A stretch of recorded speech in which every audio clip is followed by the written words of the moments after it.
The Fellowship of the Ring, J.R.R. Tolkien. A patient, epic fantasy entry that feels like traveling through an old world where languages, landscapes, and history are part of the atmosphere. Fantasy can feel like one giant shelf, with thousands of series that all look equally important. This video is a map for beginners and returning readers who want a short list of series that shaped the genre, stayed in the public conversation, and still read well today. When I say best of all time, I mean influence plus staying power, plus the ability to create a clear reading habit. Some series are masterpieces but require niche tastes, deep genre history, or a very specific mood. This list is different. Each pick has a clear starting book that you can try without doing homework first. The goal is not to prove a point. The goal is to help you choose one first series with confidence, then build momentum from there. If you finish one book and want more, the series will be waiting. If you finish one book and it is not your lane, you can switch lanes without feeling like you failed. That is how a long-term reading habit becomes easy. The Fellowship of the Ring, J.R.R. Tolkien. A patient epic fantasy entry that feels like traveling through an old world where languages, landscapes, and history are part of the atmosphere. A good all-time fantasy series does three jobs at once.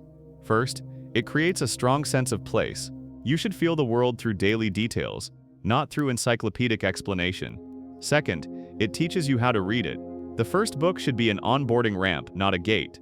Third, it rewards momentum. Even if the series is long, the reading experience should make you want to pick up the next volume because it feels natural, not because you are forcing yourself to keep up. I also weigh cultural influence. Some series changed what readers expect from fantasy. Others proved a new tone could work. Some made fantasy mainstream. Influence matters because it explains why later books look the way they do. One more rule. I am using one representative starter book per series. This keeps the decision simple. If you like the starter, you can continue. If you do not, you can try a different lane without buying a whole stack at once. The Fellowship of the Ring, J.R.R. Tolkien. A patient epic fantasy entry that feels like traveling through an old world where languages, landscapes, and history are part of the atmosphere. The Fellowship of the Ring is the reference point for epic fantasy in English. The reading experience is patient and textured. It is about atmosphere, language, and the feeling of a lived-in world. Many modern series move faster, but Tolkien is still worth starting because it calibrates your sense of what epic fantasy is trying to do. You will notice how later authors borrow the idea of a journey, the sense of ancient history under the surface, and the quiet weight of places. You will also notice how Tolkien uses songs, names, and geography to make the world feel older than the story you are reading. Beginner expectation setting helps here. This is not a rapid page-turner.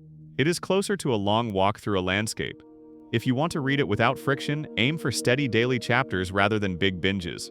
If you like the tone, the rest of classic epic fantasy becomes easier to understand. If you do not, that is useful information too. The Eye of the World, Robert Jordan. A classic epic fantasy opener with a wide rural-to-world spanning scope, designed to pull you into a long journey through cultures, politics, and magic. The Eye of the World is the long-form training plan for readers who want to live inside a world for a while. The experience is expansive. You get a wide cast, a deep history, and a slow build that pays off through accumulation. The best reason to start the Wheel of Time is not just scale. It is the way the series teaches you to track threads over time. If you like the idea of watching a world's politics, cultures, and power structures unfold gradually, this fits. A practical note for modern readers: the early parts can feel familiar by design. The series begins with recognizable epic fantasy shapes, then it widens into its own identity. If you enjoy Book 1, you will likely enjoy the habit of returning to the world. If you do not, you can stop cleanly without feeling stuck. A small fact that helps set expectations: the series was planned as a very long arc, so the first volume is designed to feel familiar while it quietly widens the world. If you enjoy the first book, you are buying into a rhythm. Each next volume adds new cultures, new kinds of magic, and new layers of history. That slow widening is the point. The Color of Magic, Terry Pratchett. A brisk comedic fantasy entry set in a shared world where absurd situations reveal real human truths, making the series easy to sample in short bursts. The Color of Magic is proof that fantasy can be playful, sharp, and deeply human at the same time. The reading experience is fast and witty. You get satire, clever ideas, and a constant sense that the author is having fun with the genre while also respecting it. An important beginner note: Discworld is not one straight line. It is a shared world with many sub-series.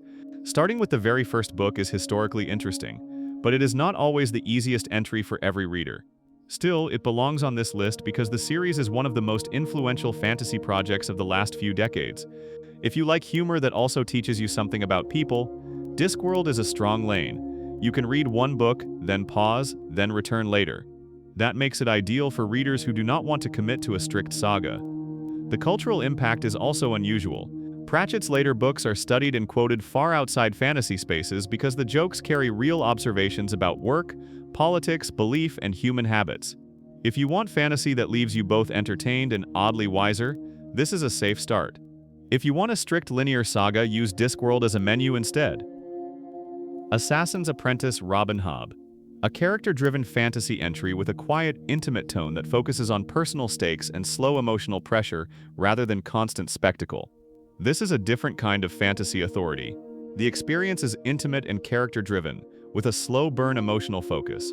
Readers often describe it as fantasy that feels like living alongside a life rather than watching a spectacle. If you want big battles and constant twists, start with a different series.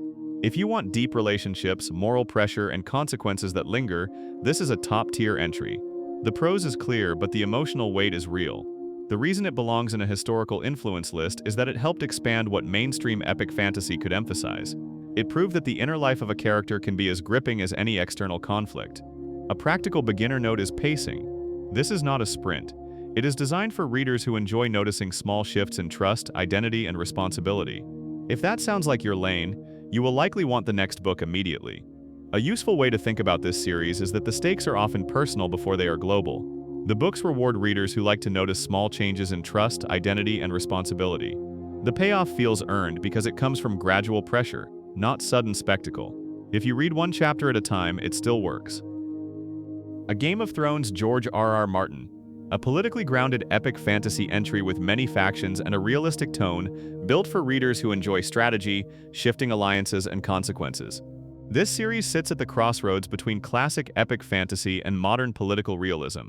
The reading experience is dense with factions, shifting alliances, and consequences that feel grounded. The reason it belongs in a historical canon list is the wave it created. It helped popularize gritty, morally complex fantasy in mainstream culture, and it raised expectations for political detail and multi-perspective storytelling. A beginner expectation helps. The opening chapters introduce many names and locations quickly. If you read at a calm pace, the pattern becomes clear. Once it does, the book feels more straightforward than its reputation because scenes are written with strong sensory detail and clear stakes. If you like stories where power has trade-offs and where choices create visible costs, this lane can be deeply satisfying. If you prefer comfort and clear hero journeys, choose a different series first and come back later when you want a heavier tone. A small beginner trick is to read more slowly at the start than you think you need. Names and places settle in after a few chapters. Once they do, the series becomes easier than its reputation suggests because scenes are written with strong sensory detail.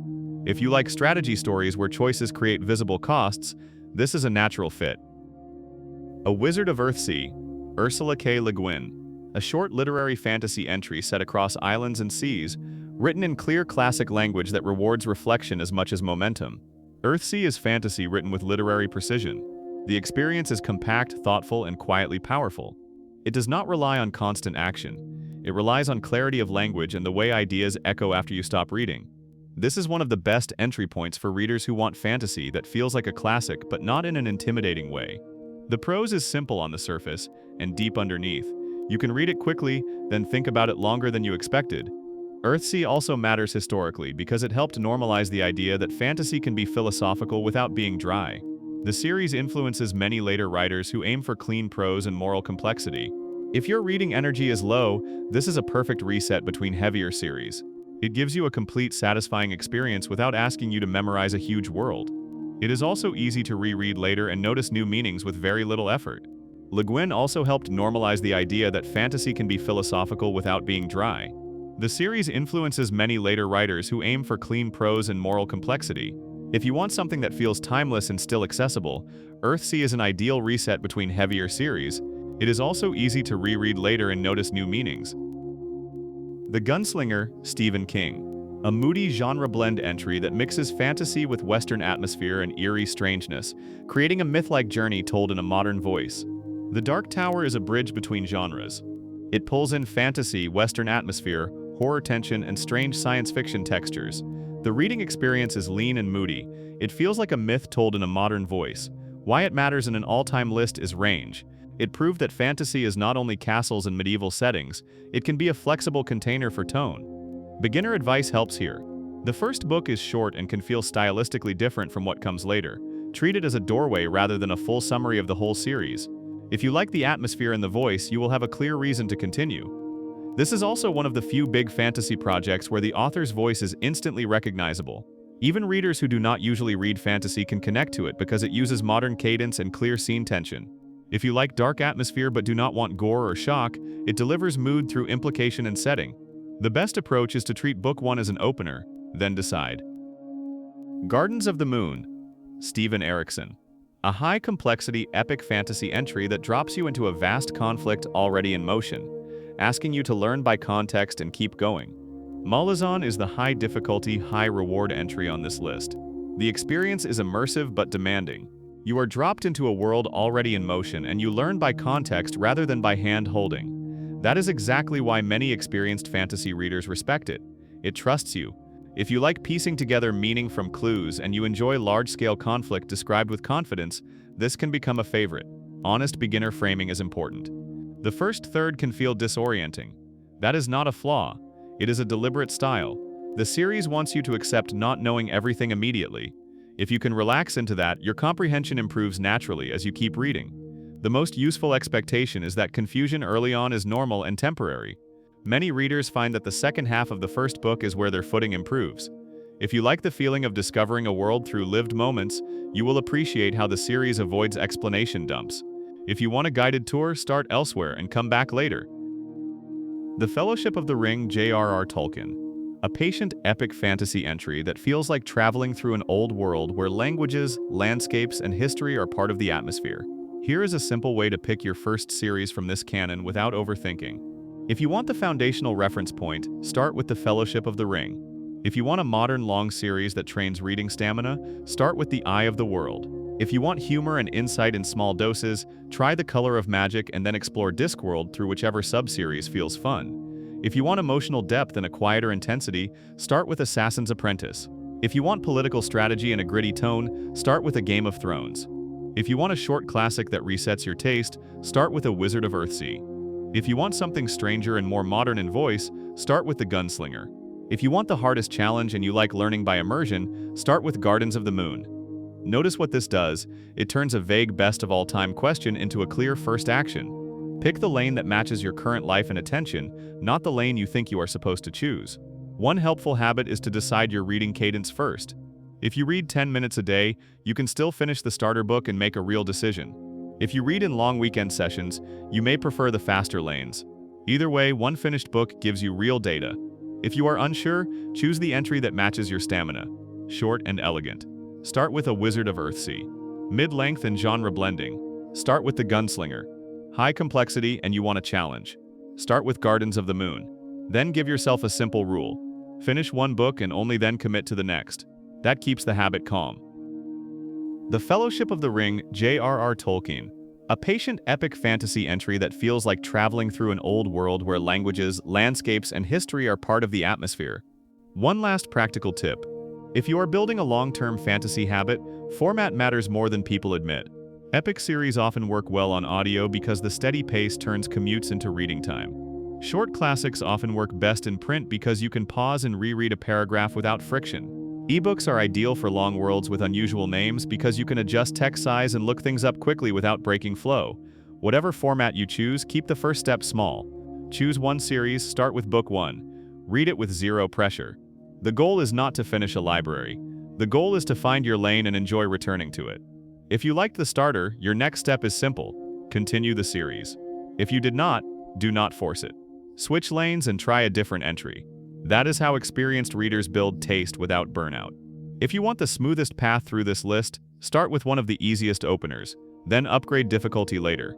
A common pattern is Tolkien or Le Guin first, then Jordan or Hobb, then Martin, then Malazan, when you feel ready. If you want the full list written out, it is in the long video description and pinned comment. Choose one series and start with book 1. Read it with zero pressure. If it clicks, stay. If it does not, move to a different lane. Fantasy is wide enough that a mismatch is not a failure. It is just information.